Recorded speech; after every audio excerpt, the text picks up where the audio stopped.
Tato jaya udire nashagreshu bhatreshu nityam bhagavata sevaya bhagavate uttam shloke bhaktir bhavatir naistiki om agyantimirandasya jnananjana shalakya chakshurunmilitam yena tasmai shri gurave namaha.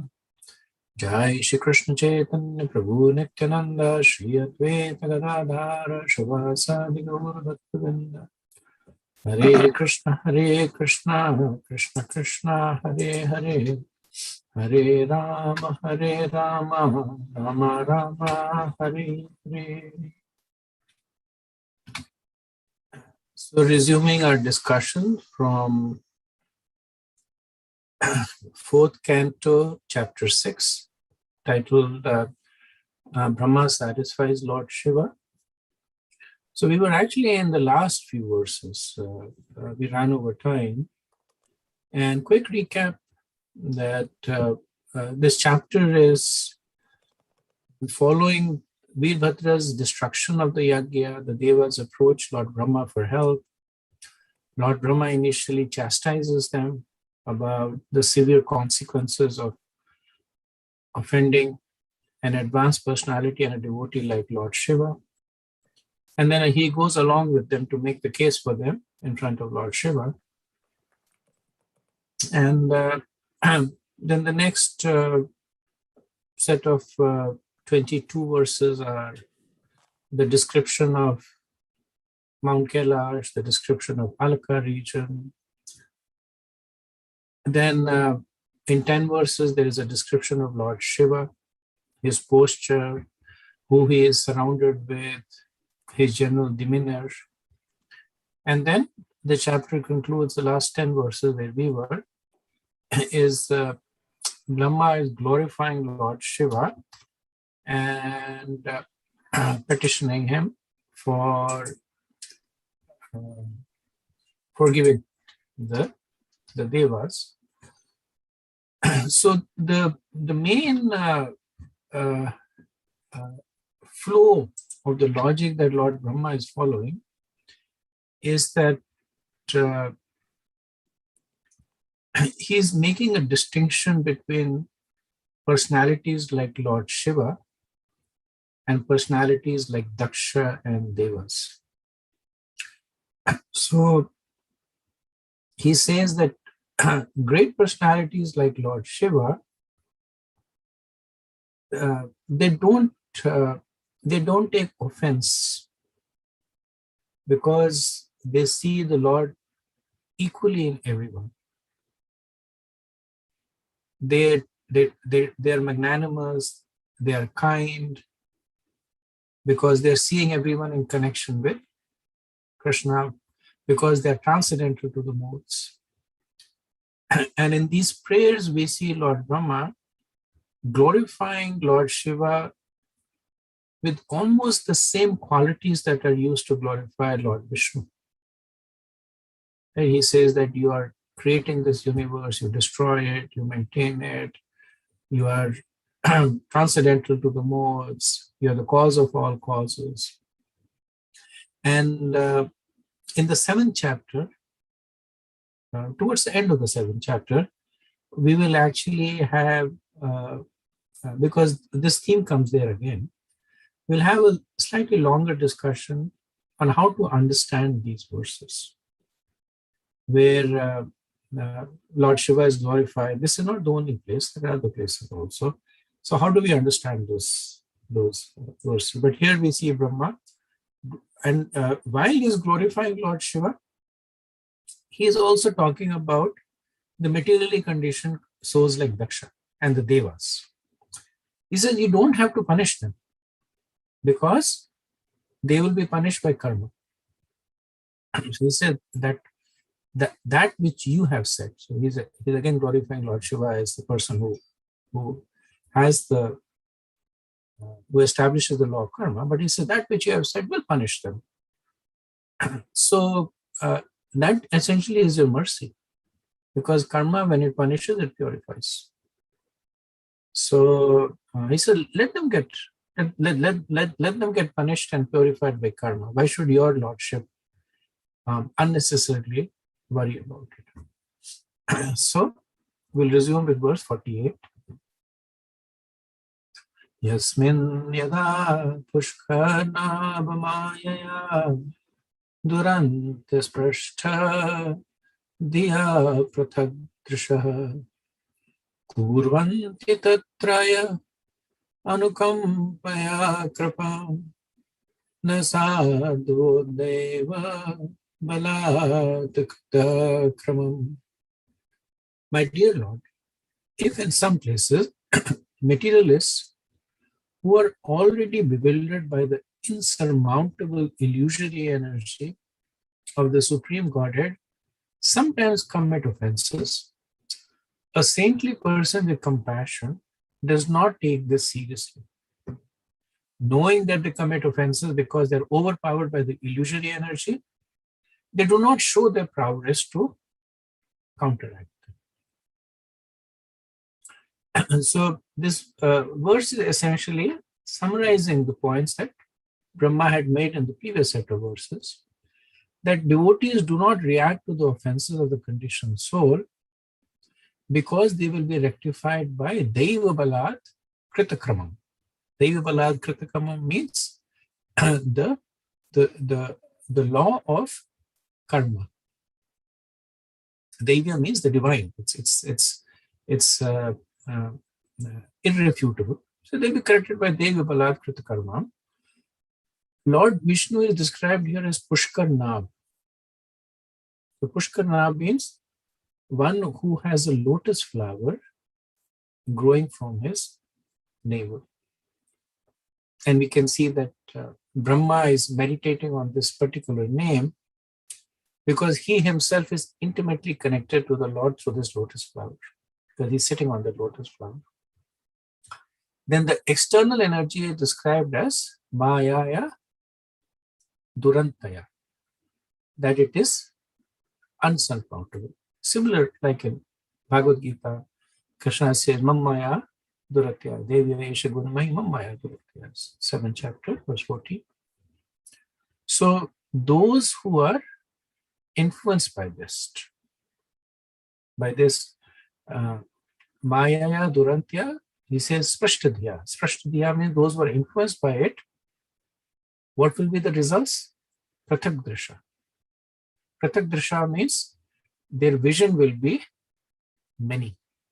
Another way of saying is that they will discriminate between people. They will make distinctions from the on the material platform. Now, it's interesting to note that this is the third time that Brahma uses the phrase differentiated view. So in verse 46, he had said Prathag Didriksha. In 47, he had said Prathag Diya. And in 48, he says Prathag Drisha. All same way, same synonyms indicating Prathag means different. Didriksha or Diya or Drisha means view, having a differentiated view. So Brahma is considering that this quality of having a differentiated view is the root defining characteristic of a conditioned soul, especially one who is bewildered by the condition. So we see in the 4th chapter, Sati Devi had been chastising Daksha, and in that chastisement, she had talked about the 4 qualities of the 4 kinds of grades of sadhus and the 4 grades of a sadhu. And the basis that she had used to make this distinction was, how does one view others? How does one differentiate between others? How does one perceive the good or the bad qualities of others?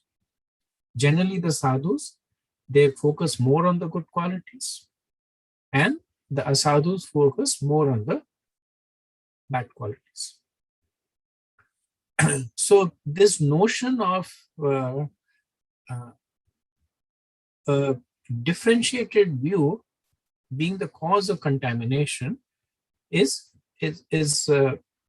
strong over here, because essentially one gets a non-differentiated and undifferentiated view when one begins to see everybody in relationship to Krishna. So one who does not see people in relationship to Krishna will see them in relationship to the material world. And then the material variegatedness will manifest. What kind of a body does this person have? Is he rich or poor? Is he wealthy? Is he good looking or not? Is he famous or not? So then all this material variegatedness comes. So Brahma in this verse continues. He says that whenever and wherever, he says yasmin yada, which means that regardless of time and place, right? Wherever means place and whenever means time.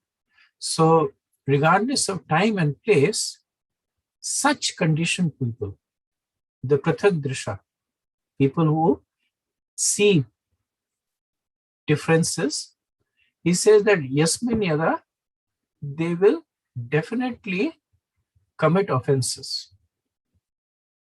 He says kurvanti tatrahi.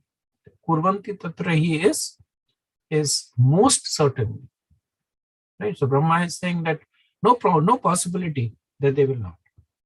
So two adjectives are used, most and certainly. Kurvanti tatrahi, that they will definitely, right? He means most certainly. Kurvanti tatrahi, they will definitely commit offenses to sadhu, to the saintly person. They commit offenses to one another also, but they will definitely commit offenses to sadhu, to saintly person. So now how does the sadhu react to it? So Brahma says that anukampaya kripam. So anukampaya means that out of their compassion, kripam means they show mercy to them. And how does the mercy manifest? They do not punish them. So they do not display their prowess. The people who are saintly, they have the ability to curse. They have the ability to take offense. They don't even have to curse. Just by taking offense, they can create they can create a difficult situation. So Brahma is saying that they don't punish them because they don't take offense, they don't show their prowess, knowing that Deva Balat, knowing that by the divine process, Kritakramam, they will definitely be punished. So Srila Prabhupada gives the example of Parishit Maharaj, that even though he was unjustly cursed, he did not react to Shringi. He didn't react because of three reasons. Out of compassion, that even though Shringi had cursed him, but he was a young boy, and Parishit Maharaj was compassionate towards him. Out of respect for the Brahmana community, right? Parishit Maharaj was a Kshatriya, and being a Kshatriya, he didn't want to curse a Brahman. And the third is understanding this to be the desire of the Lord, so that the Bhagavatam could be spoken. So that's why in the 8th canto, Parishit Maharaj is glorified as Arindam, one who has conquered his internal enemies, because he conquered the desire to seek retribution against one who had wronged him. And this was not a trivial wronging, right? Shringi had cursed him to die. But still, because he was Arindam, he out of compassion, out of respect, and understanding this was part of Krishna's Leela, he did not react. Prabhupada says that a Vaishnava is personally tolerant for the benefit of others. When he does not show his prowess, this does not mean that he is lacking in strength. Rather, it indicates that he is tolerant for the welfare of the entire human community. And actually, being tolerant is a manifestation of extreme strength. Right? It is easy to seek retribution against one who has wronged you. But to forgive such a person, that requires a tremendous amount of strength. And actually, this power of forgiveness is the quality that endears one to the Lord also. So, in the spiritual world, there is nothing to forgive. But the material world is all about forgiveness. One of the reasons that Chaitanya Mahaprabhu made Haridas Thakur as the Namacharya was because of his extreme power of forgiveness. So he was beaten in 22 marketplaces for something that he was not guilty of. And while he was being beaten, he was praying for the welfare of those who were beating him. And then when he did not die, then the people who were beating him got worried, saying that we will be put to death. So then he pretended to die. And he said, you throw me in the river. They threw him in the river. And then, of course, he swam and went across the river. So Haridas Thakur, he exemplified forgiveness. And Chaitanya Mahaprabhu, recognizing that quality and appreciating him, made him the Namacharya. So forgiveness means not seeing the faults in others, but only seeing or magnifying their good qualities. So when we look at the 4 kinds of sadhus, then essentially one goes from a preliminary stage to a more advanced stage based on this quality of forgiveness. That in the preliminary stage, the person does not see the faults. So there's nothing to forgive. And then in the later stage, they see the faults as good qualities. So now that actually becomes appreciation. And in the final stage, they see all good qualities and all good people, which means everybody is forgiven all the time for every action that they could commit. Moving on to the next verse, 49.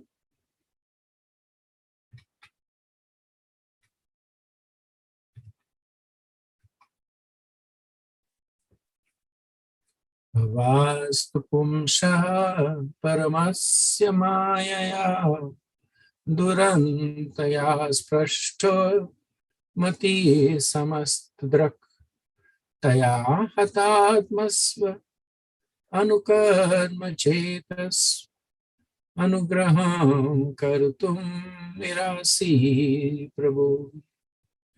My dear Lord, you are never bewildered by the formidable influence of the illusory energy of the Supreme Personality of God.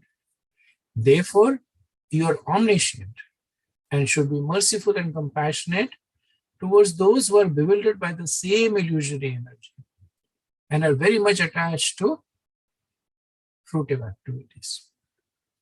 So in the previous set of verses, Brahma was speaking in a general way, saying that saintly people are not disturbed by the actions of materialistic people because saintly people have this quality, materialist people have these qualities. Now he's speaking specifically. Now he's addressing Lord Shiva, saying that you are never bewildered. Right? So now he's saying that you are the epitome of saintliness. So you should be merciful and compassionate. And then he's saying personalities like Daksha and other, they are very much attached to fruitive activities. They are bewildered by illusory energy. So you should be merciful to them. So if you look at the flow of how Lord Brahma builds the case, and as I mentioned, it is masterfully done, because Brahma is Brahma. He's the intelligent of the intelligent. So he begins by verses 42 and 43. He begins by specifically glorifying Lord Shiva as the supreme lord of the material creation. Right. So he begins by establishing the position of Lord Shiva. Then he begins to speak in general terms. Right. In verse 44, he actually glorifies Karamkand, because he says that's the only way that materially conditioned souls can make progress.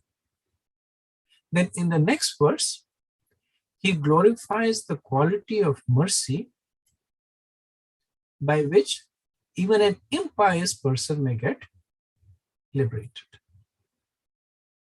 Right. So he's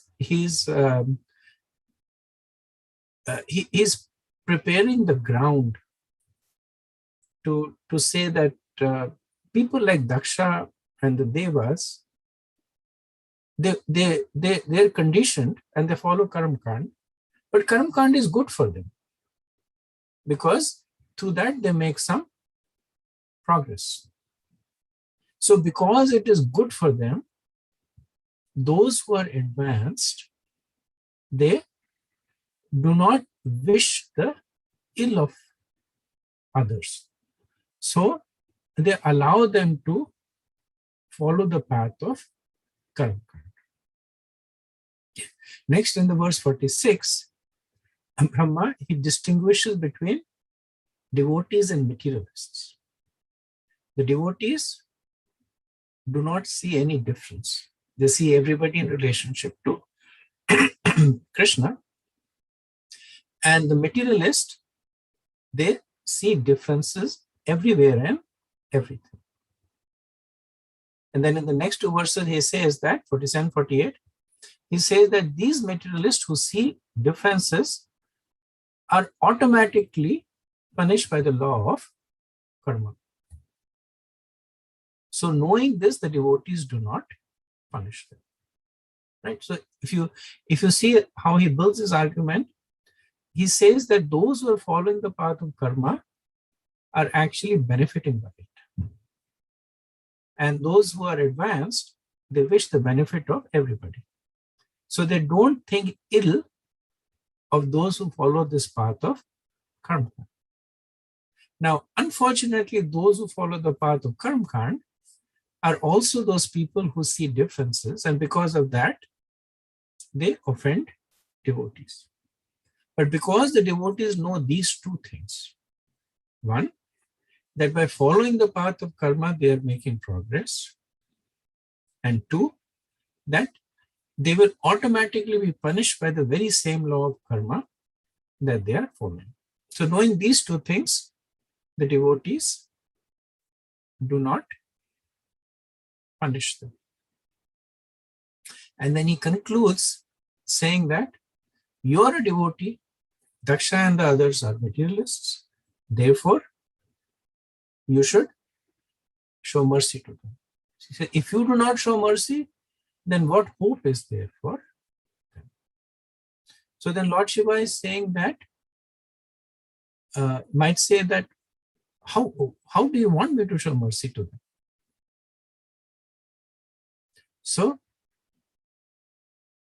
Brahma is saying that you show mercy to them by forgiving them. So Prabhupada in the purport says, a Vaishnava should take care of those who are bewildered by this Maya instead of becoming angry with them. Because without a Vaishnava's mercy, they have no way to get out of the clutches of Maya. Those who have been condemned by Maya are rescued by the mercy of devotees. So this is one of the things that is often told when people go on book distribution. They're said that you'll meet people who will be rude to you, who will get angry at you, right? But never get angry at them, because if you do, you might as well stay home. When the devotees get angry, then any opportunities that they may have to make progress is actually destroyed. So you're actually doing the opposite of what you're set out to do. You're set out to encourage people to take to Krishna consciousness, and by developing resentment for them, by developing anger for them, you're actually depriving them of any opportunity. And of course, Lord Shiva is the greatest Vaishnava. So Brahma is calling him to demonstrate that quality. Okay, verse 50. Kurvarvarashad kur adavarasyo dharanam hatasya bho tva samapatasya mano prajapate nayatra bhagam tava bhagino dadu kuya januyena bakho niniyate. My dear Lord Shiva, you are a shareholder of a portion of the sacrifice, and you are the giver of the result. The bad priests did not deliver your share, and therefore you destroyed everything. And the sacrifice remains unfinished. Now you can do the needful and take your rightful share. So Lord Shiva might say that based on what you're saying, did I do something wrong in destroying the sacrifice? Because you have been talking about this quality of forgiveness and overlooking the faults, but I sent Veerbhadra to destroy the yajna.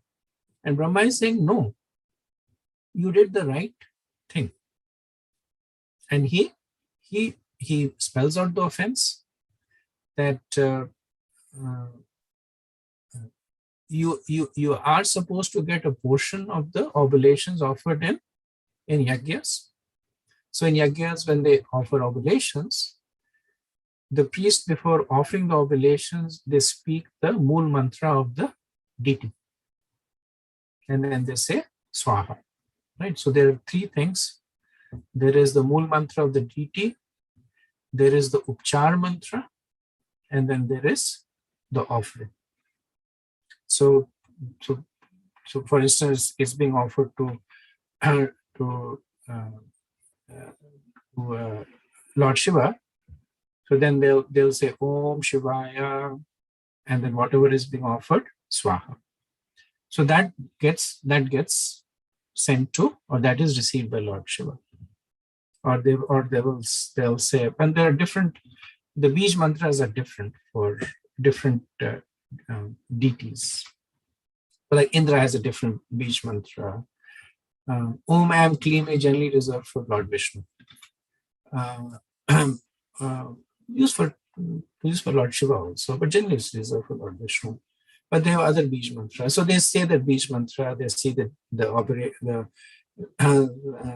Upchar mantra, and then they offer it to Agni. So then Agni knows that this has to go to Agni is just UPS, FedEx. It's just delivering things. So it knows that this is where it needs to go. So Brahma is saying that he calls them bad priests.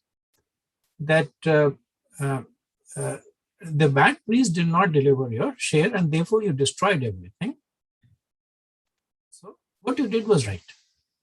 Now, forgiveness does not mean that you turn your eyes away at all points of time, because ultimately one acts in a way that is beneficial to the person. So he's saying that time, by destroying the yajna, you reminded them of the faults of their activities. Now, by forgiving them, you are allowing them to complete the yajna and continue on their path of progress. Just like a father, when a child does something wrong, the father will chastise the child and then love the child. If the father doesn't chastise the child, then the child will become unmanageable. Right? In the Vedas, it is very clearly said that children, they need to be corrected. Until 5 years, they should be treated with love. Prabhupada would say that 5 years they should be treated with love. After that, they should be treated strictly. Then they should be treated like friends. So at different situations, they are treated differently. So Brahma says you did the right thing to chastise them, but now it is time to forgive them. So this is the first task of Brahma, to allow the yajna that was stopped by the followers of Lord Shiva to resume. And the reason Brahma is asking for, he has given in verse 44, that through this yajna, materially conditioned souls make progress. So that's why he's saying, please allow them to continue with the yajna. Verse 51. Jivata yajamanoyam prapadeta bhagaha Mrigo samshunirahantu pushno dantas chapurvavat. My dear Lord, by your mercy, the performer of the sacrifice, King Daksha, may get back his life. Bhaga may get back his eyes. Brigu his mustache, and Pusha his teeth. So this is the second request, that the various afflictions that had been delivered now be rectified. So Daksha was killed. He said, give him back his life. The eyes of Bhaga were plucked out. He says, give him back his eyes. The mustache of Bhrigu was torn away. Give him back his mustache. And Pusha's teeth were knocked in or knocked out. So give him back his teeth. And the reason for this is given in verse 47 and 48 by Brahma, that such persons, they are already punished by karma. So the devotees of the Lord show compassion to them. Okay, next verse, 52. Devanam bhagnagathranam ritvijam chayudhashmabhi bhavatadanugriptanam ashmanyastavanaturam. O Lord Shiva, may the demigods and the priest whose limbs have been broken by your soldiers recover from the injuries by your grace. So Brahma asks for mercy of Lord Shiva towards all those who had wronged him. This quality of mercy was glorified by Brahma in verses 45 and 46 in a general way, and in verse 49 specifically as a quality of Lord Shiva. Okay, now we come to the last verse of the chapter. Eshate rudra bhagasti yaduchisto dvarasya vai yagyaste rudra bhagena kalpatam adhyayagyaham. O destroyer of the sacrifice, please take your portion of the sacrifice and let the sacrifice be completed by your grace. So, Brahma is addressing Shiva in three aspects in this verse. He calls him Yagyahan. Yagyahan is destroyer of the sacrifice. And then he says that let it be completed by your grace. So he's talking about the quality of mercy. And then he says, take the portion of the sacrifices that are yours. So the aspect of Lord Shiva as the receiver of the dutiful shares in the yajna. So he's saying, your yajna, you destroyed the sacrifice because they did wrong. But you're merciful also. So you will please allow them to complete the sacrifice. And you're the benefactor of the sacrifice also. So when the devas, they perform this sacrifice, when the brahmanas, they perform the sacrifice, then the devas are nourished by it. So Brahma is saying that by this sacrifice, you will also benefit. Because the sacrifice is, they will continue to offer oblations to you, so it will benefit you also. So he says, may the best portion of the yajna be offered to you. So this is the last verse. And one thing that you'll notice, that in all this, Brahma never mentions the passing away of Sati Devi. And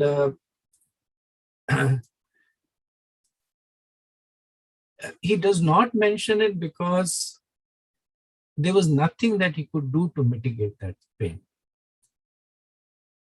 So for everything else, he could talk logic. He could talk nyaya. That you are like this and they are like that, quality of yours, quality of theirs, importance of yajna for them, some importance for you also. So he's talking rules and laws and logic, but can't talk about Lord Shiva losing his wife. So as an expert mediator, he does not comment on those aspects that he cannot address. And his expectation is that there is a preponderance of logic in what he has said, which will sway the mind of Lord Shiva. Another reason he calls Lord Shiva Yajnahan is that generally Yajnahan is a name that is reserved for demons, because they have this quality of destroying yajnas. But Lord Brahma is saying that even so-called impious activities that are performed by personalities as great as you, they are glorious. It's like Krishna stealing. He's glorious for that. Or Krishna becoming envious. He becomes glorious for that. Madhudvesha, right? He's called Madhudvesha. He's glorious of the Madhu. He's envious of the Madhu demon. So Lord Shiva should not think that there is going to be any blemish.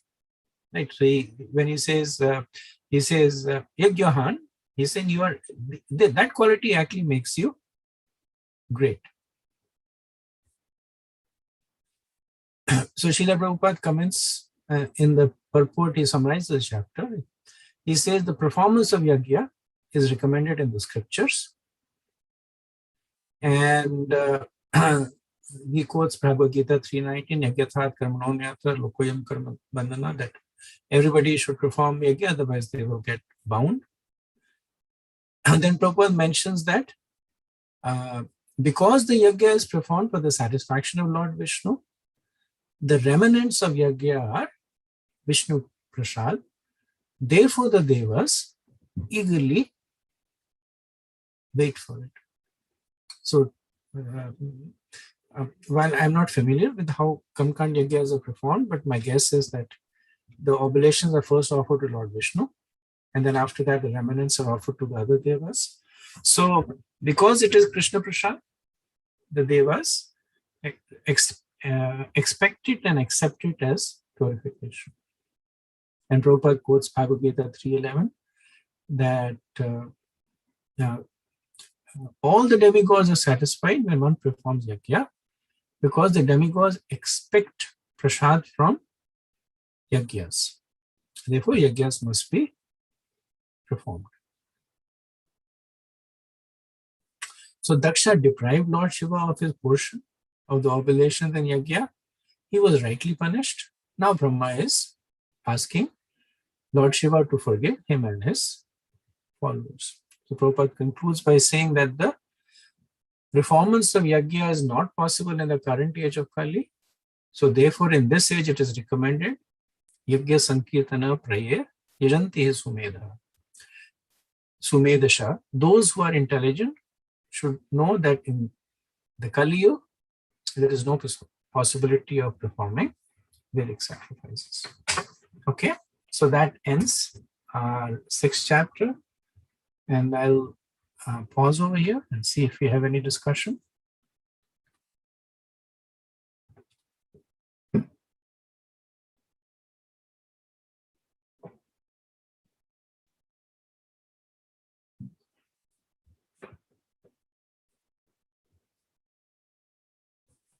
Hare Krishna Prabhu. On the definition of forgiveness, I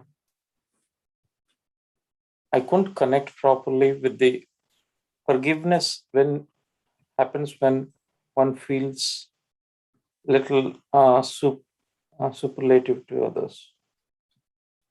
So when the concept is like it is law of karma, or it goes by itself, where does forgiveness come from?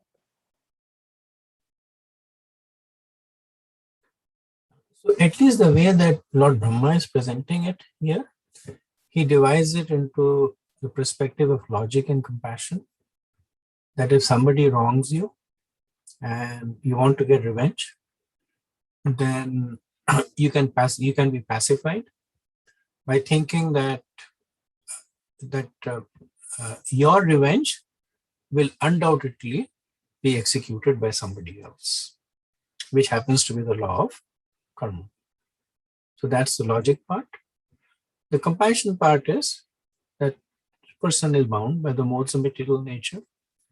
So important for me to forgive. So driven by logic, the person does nothing.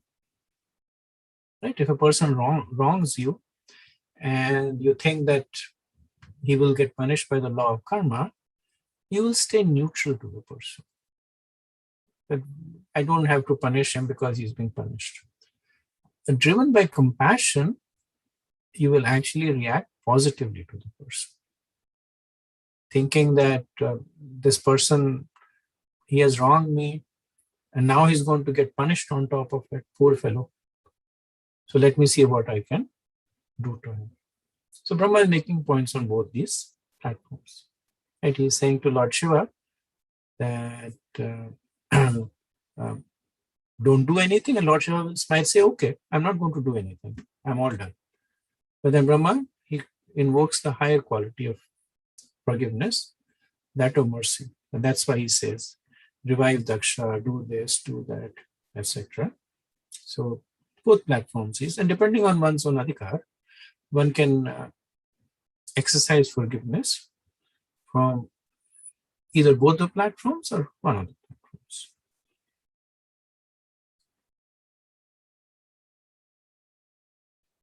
Thank you.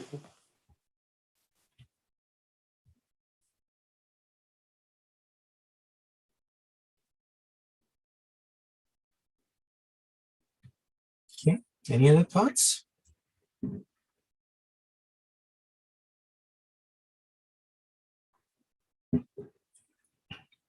Hare Krishna Prabhu. Prabhu, can you hear me? Yes, Prabhu, I can hear you. I'm driving, so probably will have some noise background. Regarding the forgiveness, so of Brahma's statements to Lord Shiva, how can we apply this in our life? For example, somebody wrongs us and we forgive them. in the process of forgiving, do we um,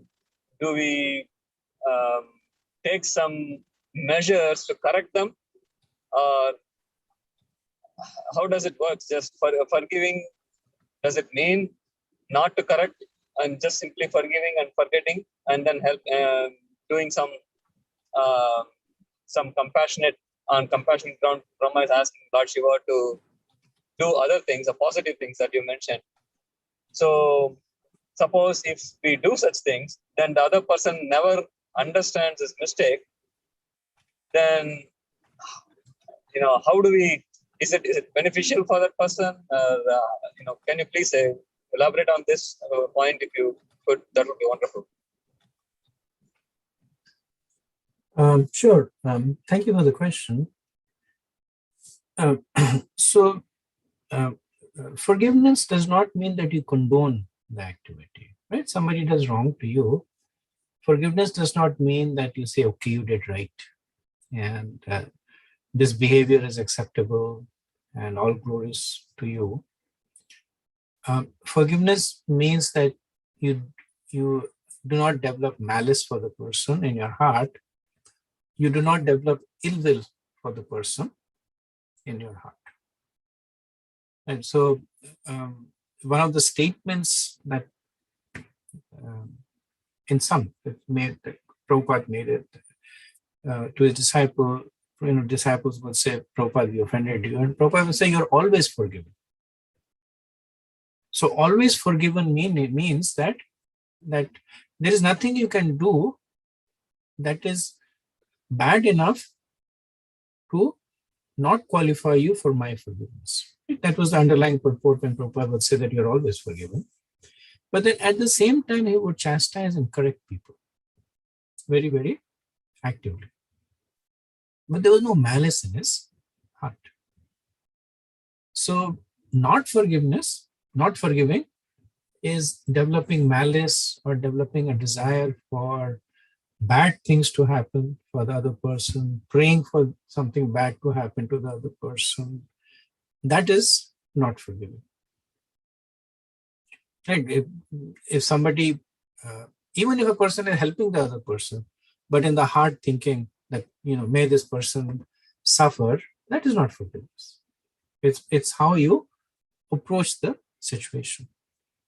So certainly, if a person is acting inappropriately, if your relationship allows you to do so, then one should definitely point it out.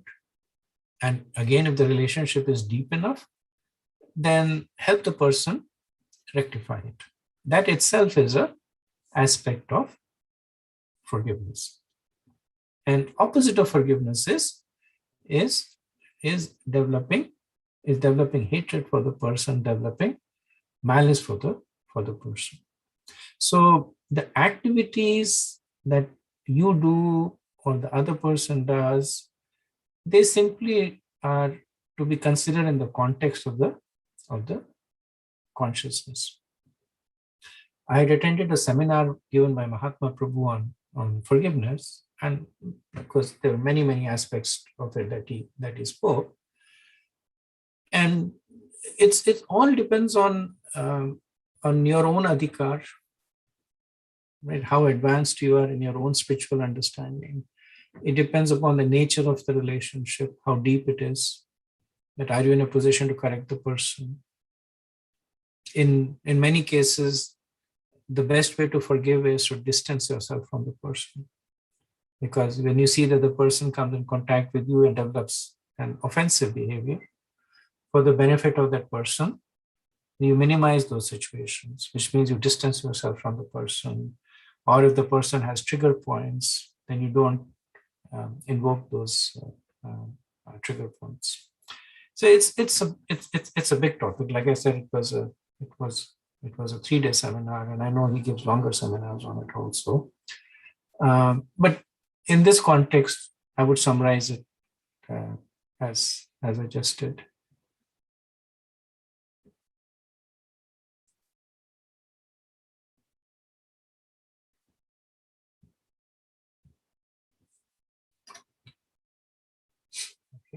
So, Thank you, Prabhu. thank you. Okay, so if you have no more comments or questions, then let's move on to the next chapter. Chapter 7, Canto 4, the sacrifice performed by Daksha. Now, this is a fairly long chapter. It's got 61 verses and long purports also, because in this we have prayers to Lord Vishnu by the Devas. And Prabhupada, he actually writes extensive purports on each of the prayers. So unlike the previous chapter, this chapter is also both, it's long and also deep. Yeah. So the flow in the chapter is that we'll see Lord Shiva, moved by the prayers of Lord Brahma, will revive the life of Daksha. And Daksha then offers prayers first to Lord Shiva. And with his permission, he resumes the performance of Yajna. And Lord Vishnu personally arrives to accept his share of oblations. And when Lord Vishnu arrives, then all the assembled personalities, one by one, they offer prayers to Lord Vishnu. So that goes on for 22 verses. And then Lord Vishnu instructs Daksha, / chastises Daksha. And then the chapter ends with Daksha completing the sacrifice.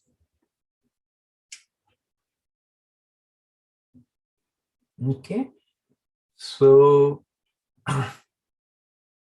as I mentioned this, I don't believe I've sent it to Prem Kishore Prabhu, but there are a few tables in this that I've made based on Bhagavad Subodhini. They have this nice way of summarizing the flow of the verses in tables. And that's been mostly my source of creating the tables. Some of them I create based on my own understanding. So I don't think I've sent them, so I'll send them to Prem Kishore Prabhu. But it'll be, I think, a class or so before we arrive to this relevant part. Okay, so first verse, 471. Maitrivacha itraje nanutena. I'm sorry. Ityaje nanunitena bhavena parityushrita avayadai mahabhavo rahasya shruyatamiti.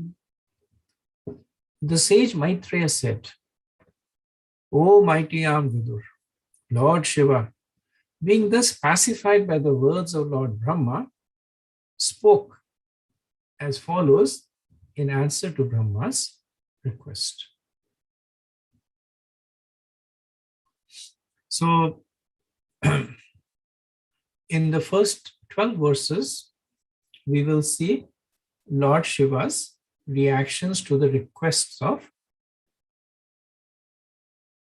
Brahma. And in these two verses, Lord Shiva will smilingly, he will assure Brahma that the punishment that he has given is not out of ill will, but only for the purpose of correction. So here it is said, Lord Shiva addresses Bhavena. He says, Bhavena pariyutashyata. Pariyutashyata means that he was satisfied by the words of Brahma and smiling, parhasya, smiling, genuinely smiling. So when Brahma had greeted Lord Shiva, Lord Brahma was also smiling. But there is a difference between these two smiles. Brahma was smiling to hide his fear that Lord Shiva may still be angry.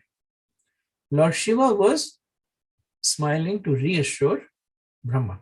His smile was genuine and he wanted to put Brahma at ease. Verse 2. Mahadev Vacha Nagam Prajesh Balanam Varanyanam Vichintaye Devamaya Vibhuyuttanam Dandastatra Maya. Lord Shiva said, my dear father Brahma, I do not mind the offenses created by the demigods, because these demigods are childish and less intelligent. I do not take a serious view of their offenses, and I punish them only in order to right them. So it's very interesting to see perspectives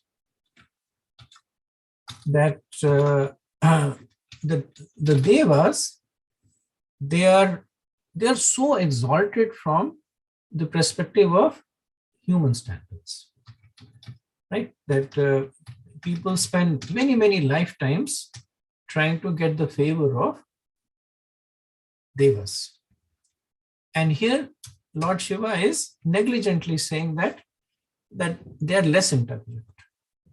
So who is he talking about? He's talking about devas like Indra and Agni and Vayu, great powerful personalities from the human perspective.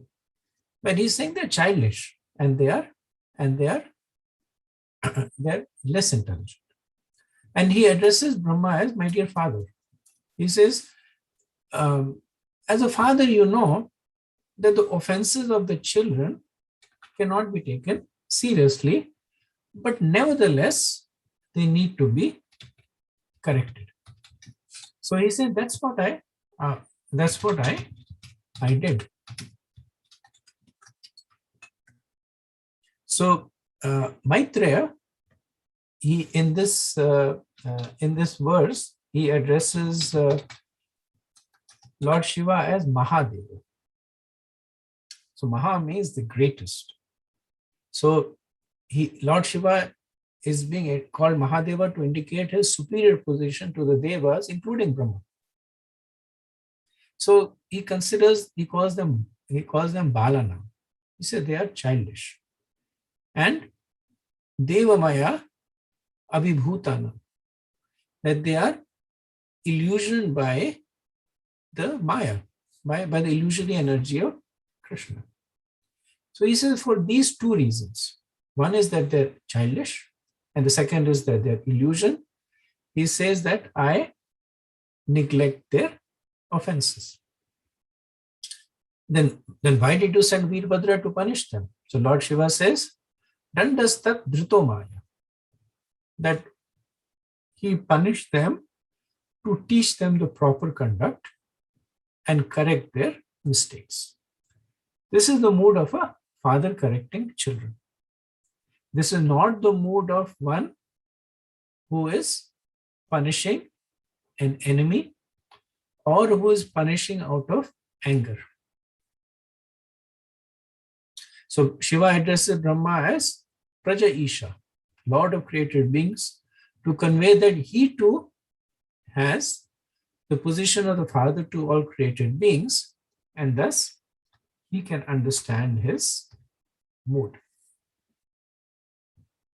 So Brahma had said that if punishment to one person results in suffering of the greater masses, then the person should not be punished, because you're punishing the greater masses.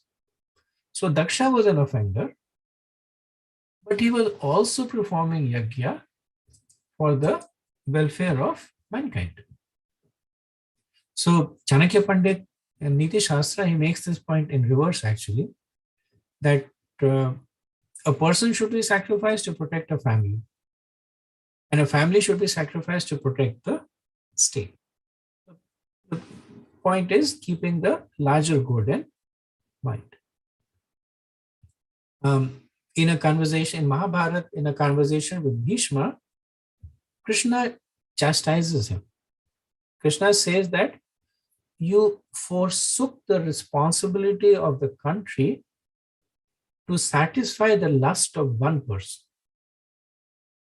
Right? Because Shantanu, he became very lusty when he saw Satyavati, daughter of the fisherman. And his lust was so consuming him that he became completely bewildered by it. And Bhishma, even though he recognized the fact that after Shantanu, he was the most qualified person to take over the service of protecting the kingdom. But just to satisfy the lust of one person, he forsake his responsibility. So such kinds of sacrifices are in the mode of ignorance.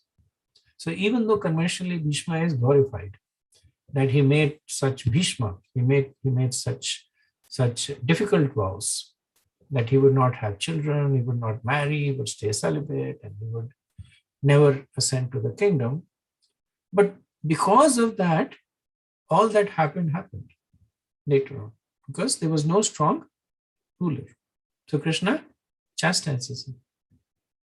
Now, on the other hand, again we see in Mahabharata that when Yayati approached his son Yadu, saying that give me your youth so that I can enjoy, Yayati refuses.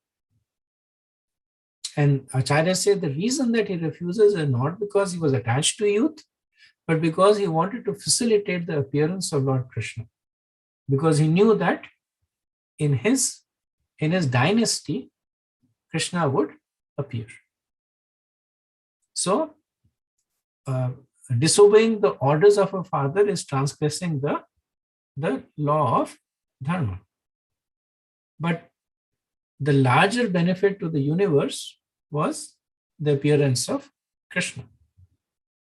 So such kind of activities are overtly considered to be sinful, but are actually glorious. So Krishna in 17:14 he says, Deva Dvija Guru Pragya Pujanam Saucham Arvajam. That one should follow the orders of these people. Devas, Dvija, Guru, Pragya, they are worshipable, and you should follow their orders. So Guru, Brahman, the demigods, and your father. One should always follow the orders. So this is the contrast between Yadu and Bhishma. Superficially, it may appear that Bhishma made the greater sacrifice, but it was actually Yadu's sacrifice that is more important. So the principle of compassion or cruelty is relative to the welfare that it is delivering.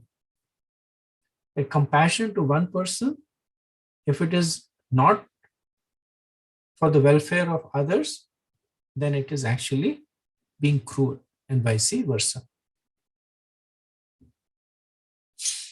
Okay. Prabhupada says that whenever he chastises a person, and this is talking about Lord Shiva, whenever he chastises a person, it is like a father's punishment of his son.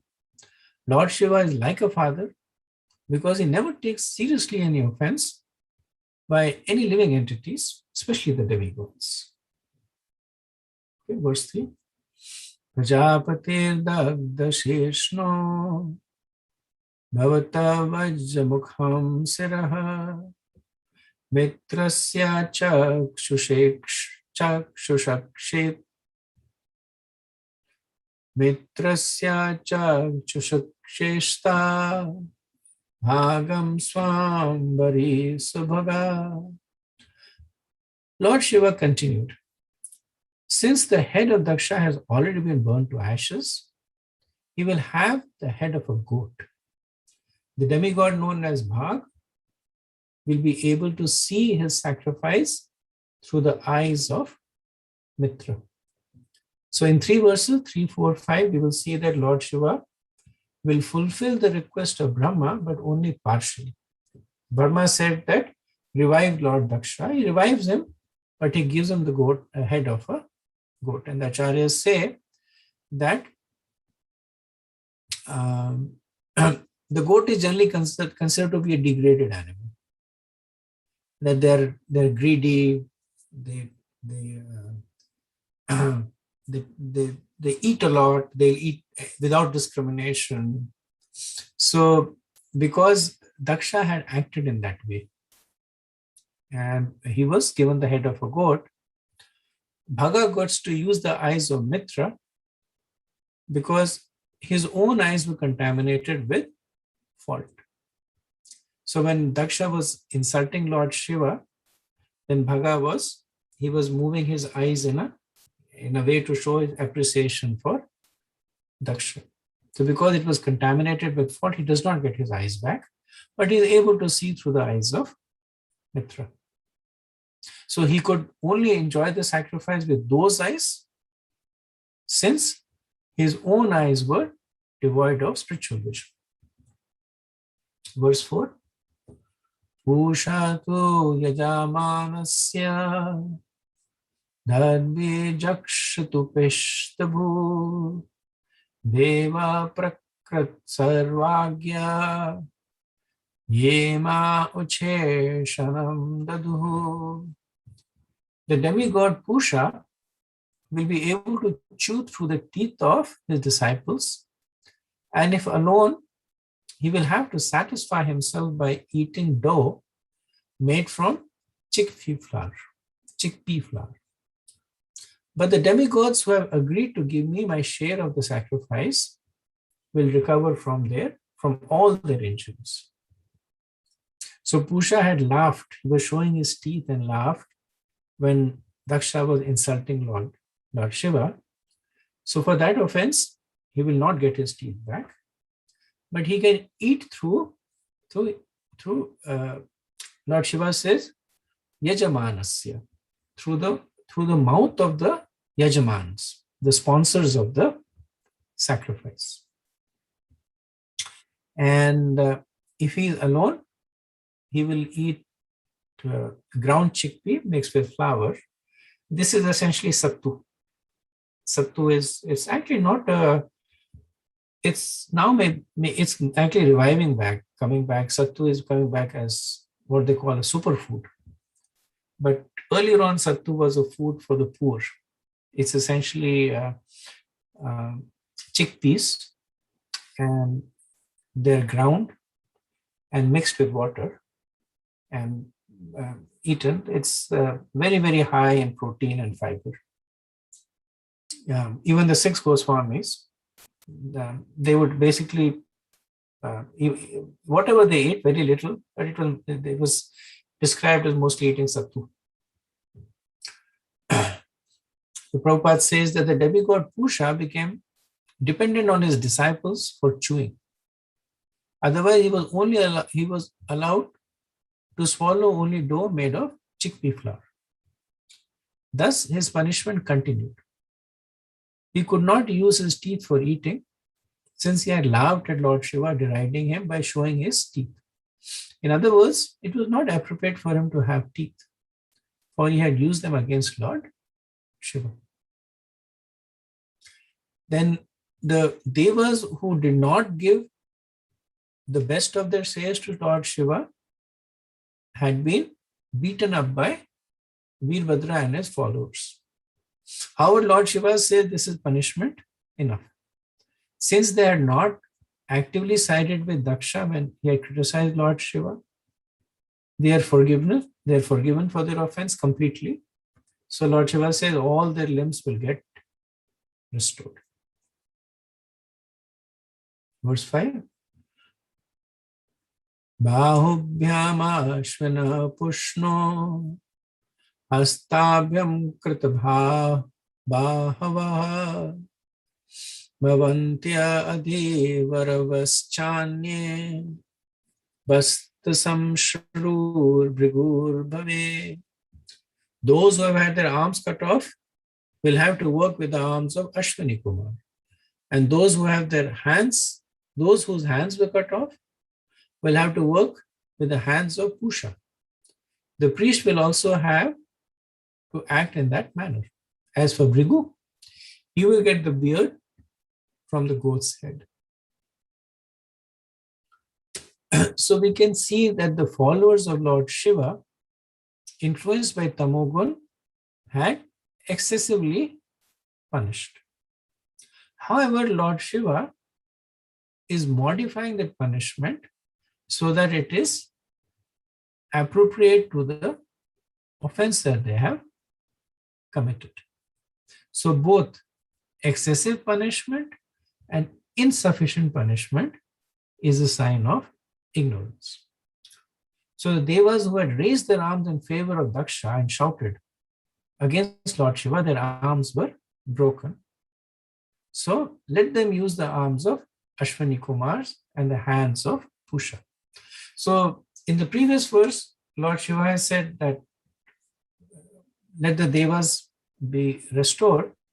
Those were a different category of Devas who had not actively participated in blaspheming Lord Shiva by words or action, but they were quiet. So they had received some punishment, but that punishment was then taken away. But these are the Devas who had actively blasphemed Lord Shiva. So here Vishnu Chakravarti says that they had raised their arm, saying, "What is Lord Shiva doing? What, ask him to go away from here." So for that, their arms were broken, but they can use their arms through that of Ashwani Kumar and the hands of Pusha. Bhrigu's mustache was torn off because he was the chief advisor of Daksha, and he got the mustache from the same goat's head that Daksha receives. So Srila Prabhupada says that he was awarded the beard of the same goat's head, which was substituted for the head of Daksha, because he was a great supporter to Daksha. So this was also to remind him and the others of his bad behavior. So Bhrigu was actually, after Daksha, most active. He had created the ribhus that had driven away the initial attendants of Lord Shiva. He had actively participated in cursing the followers of Lord Shiva. So based on that, his punishment seems to be relatively mild. That he gets the mustache of a goat. Now, one reason could be that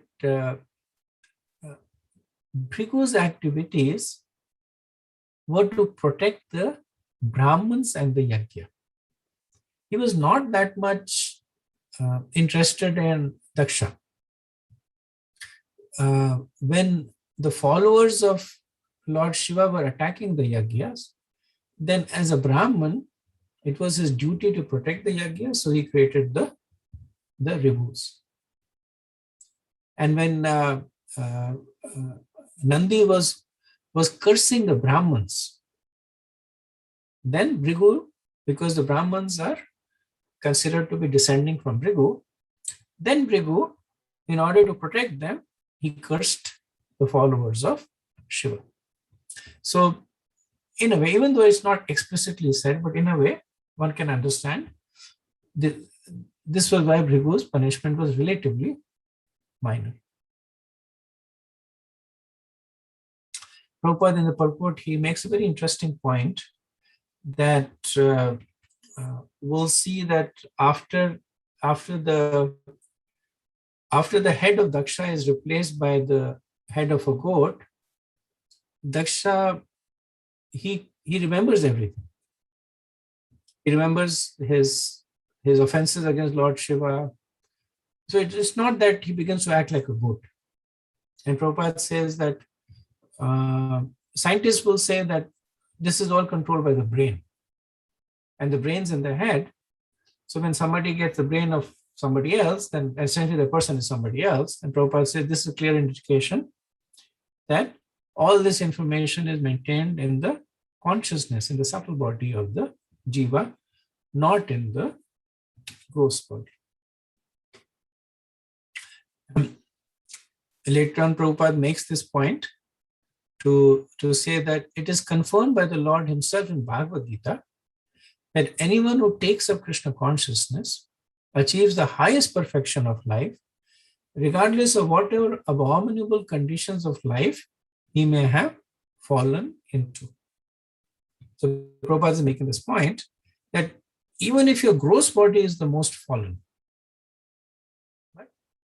If your consciousness is purified, you can make progress. So because the gross body has nothing to do with your consciousness.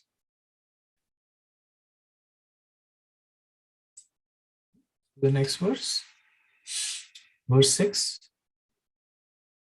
Maitre vacha tada sarvani bhutani shutva midhushtamoditam parituyushtatam vistata sadhu sadvityatha braham.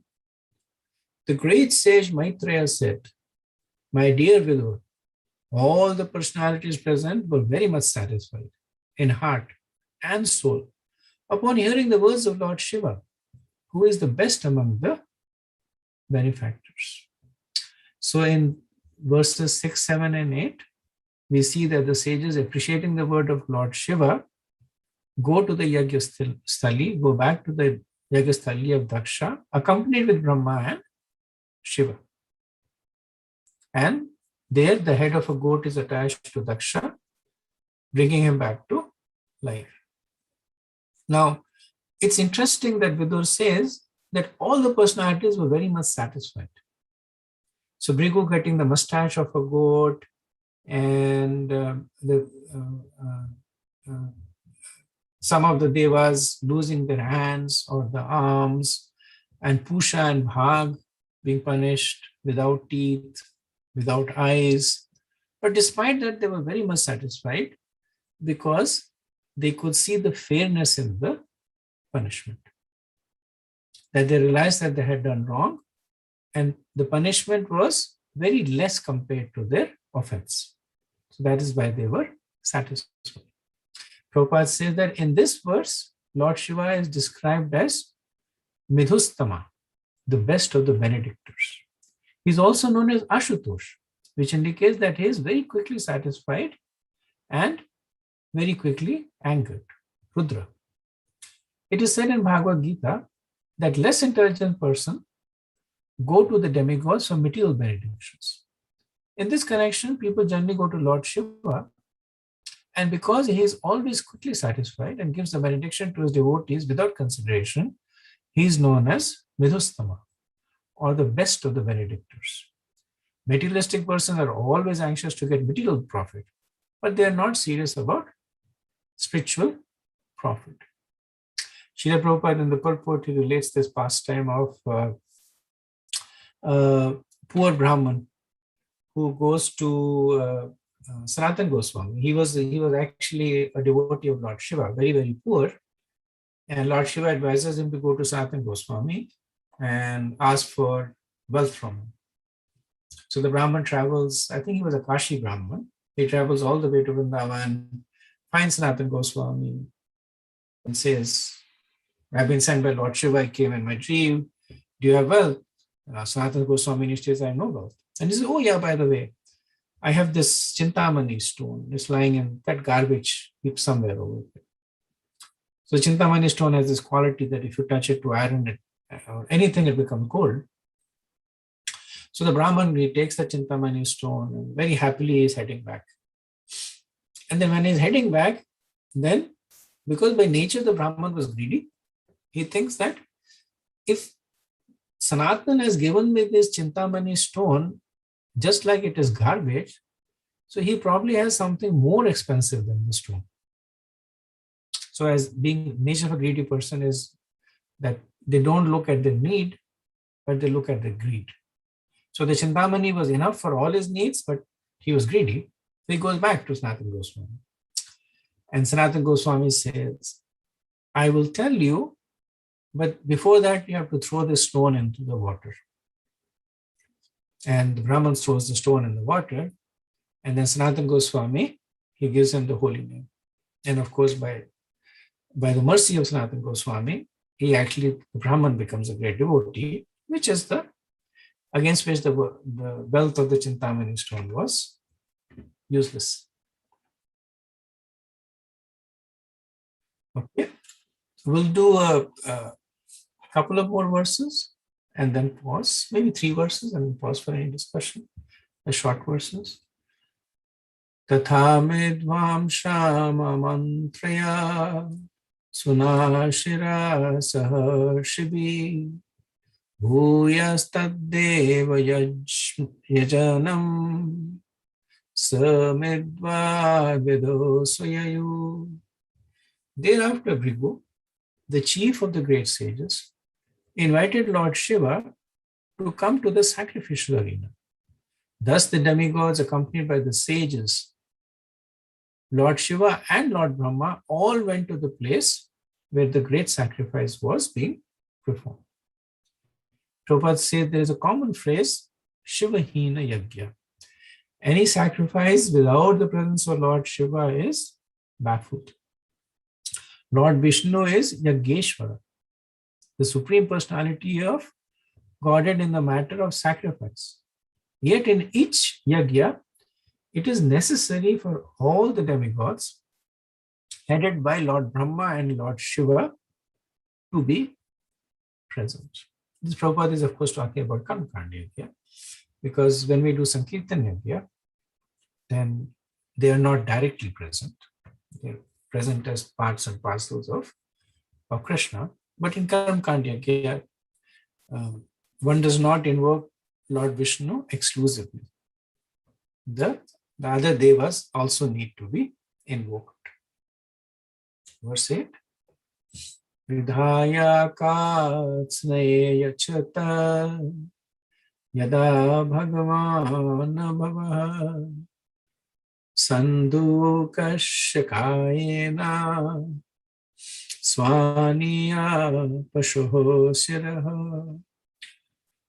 After everything was executed exactly as directed by Lord Shiva, Daksha's body was joined to the head of the animal meant to be killed in the sacrifice.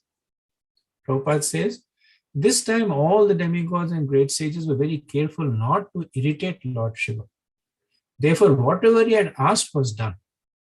It is specifically mentioned here that Daksha's body was joined to the head of an animal, a goat. Okay, we'll do one more verse and then pause after that.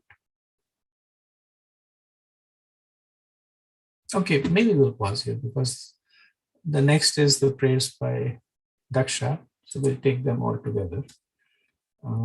So I'll pause here and see if you have any comments, any realizations.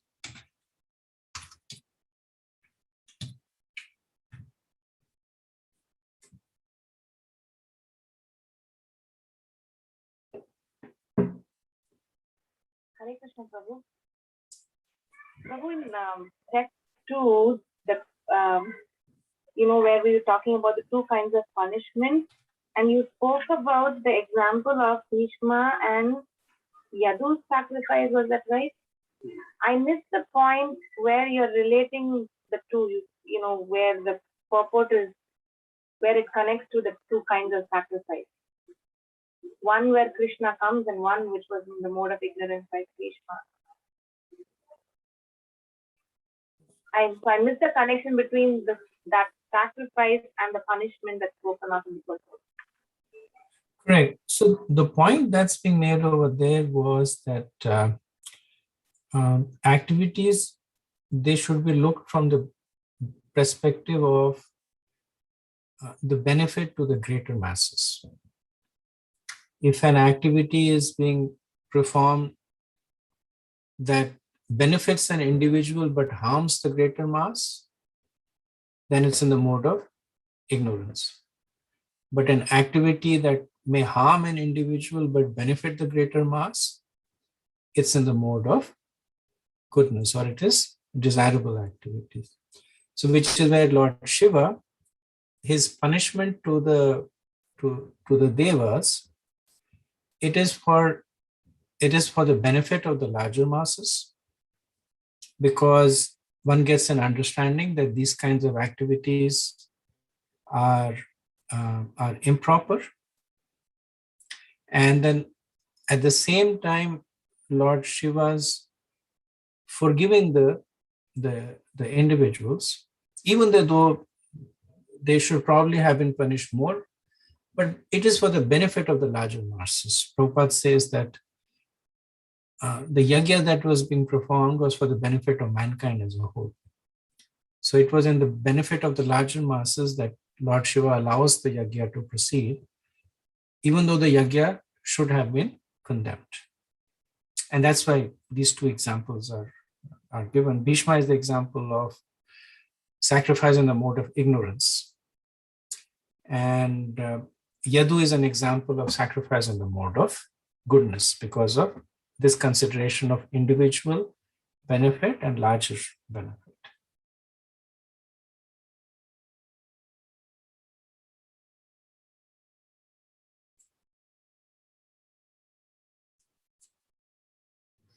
Is that okay, Varshana? Yes, Prabhu, thank you. Hare Krishna, Prabhuji. Prabhuji, you mentioned about the consciousness carrying the impressions and not the brain. So what is the function of the brain in that case? Prabhupada explains it in a way that you can understand it to be like a mechanical part. Like there's a machine that requires various mechanical parts to run. Like a car needs wheels to run on the road. If the wheels are not there, the car will not run. So the brain is more of a material manifestation. And at one point, Prabhupada actually gives this example that if the brain had intelligence, everybody should have the same intelligence because they have more or less the same brain. And then he said there are examples where people with completely healthy brain are unable to function. They lack intelligence, they lack discrimination.